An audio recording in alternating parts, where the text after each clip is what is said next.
अखन अहाँ सब सुनि रहल छी मैथिली एक्सप्रेस की शानदार प्रस्तुति।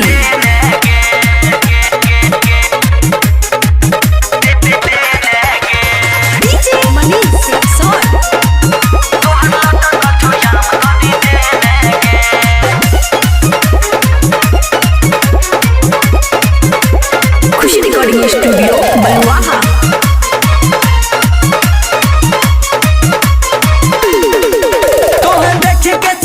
हमर भक्त के ध्यान तनी देने गे,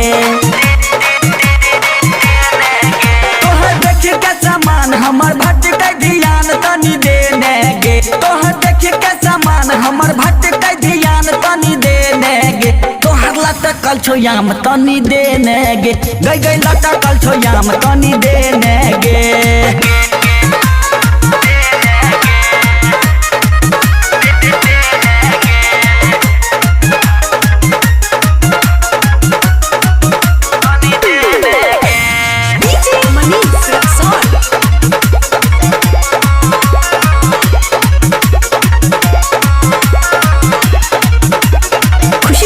स्टूडियो बलुआहा। कते दिन हमारा देखा के तरह पैबे, कहियो ने कहियो तू केकरो देखैबे, कते दिन हमारा देखा के तरह पैबे, कहियो ने कहियो तू केकरो देखैबे। झटहा मारा बहु शुभ यारी शाम तनी देने गे, झटहा मारा बहु शुभ यारी शाम तनी देने गे, तोहर लटकल छो याम तनी देने गे, तोहर लटकल छो याम तनी देने गे।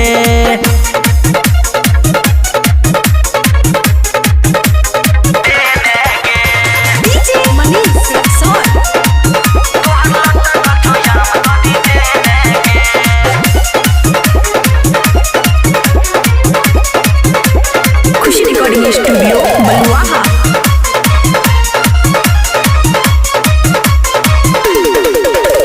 तोरा भगवान के नाम बड़ा बाची, मंगला पर छोड़ी किया लागे छो दाती,